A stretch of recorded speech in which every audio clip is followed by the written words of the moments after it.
it set and dry for a little while. Thought I'd bring it outside so someone could see it better. There we go. Gotta get it out of, gotta get the knife out.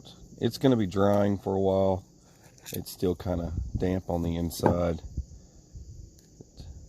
That's all there is to it. It's still got some drying to do. And I just take this off. I use sheen. It's got sheen applied to it now.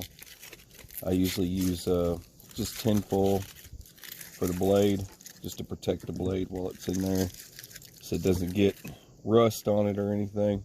That'll keep the rust away. Pace counter down here at the bottom. There's I like the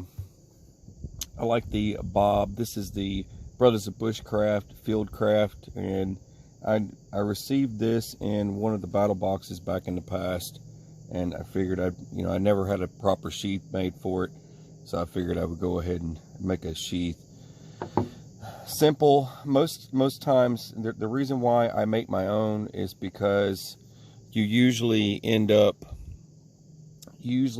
when you buy one that's from a company or ISTE or whatever it is, they will take and say, hey, well, it's for a bob or a tops, knives, whatever, but it's generalized, so that knife sheath will probably fit.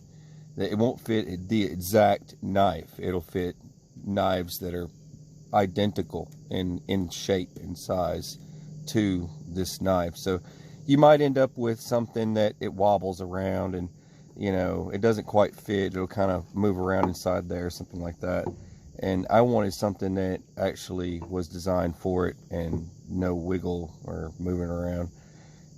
But I guess that explains that. Pace counter down here at the bottom for the knife. You can take that off. It just slips off.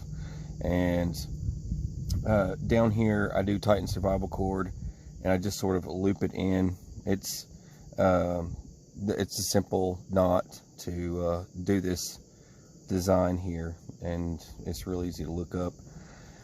Paracord, arts and crafts, right? Anyways, down here at the bottom, I always quadruple stitch this. You can see under there, I always quadruple stitch that. Sometimes it gets a little wet spots in there from applying the sheen. So like I said, I've got to leave it out here and let it dry for a while. And just bring this around. This is for your belt loops, like before. This is for your survival kit. And down here's the this is a 1/2-inch ferrule rod that's cut back into 2 inches. Well, it's more 2.5-ish.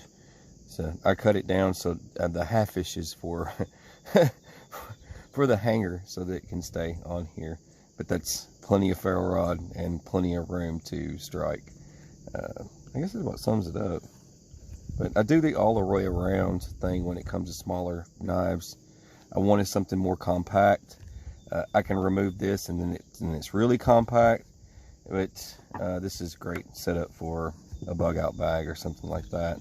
And the screenshot, I'll do a thumbnail for this video so you guys can see the overall knife. I like it like this, where I just sort of throw this in here like that, and that way this isn't dangling around when I'm walking.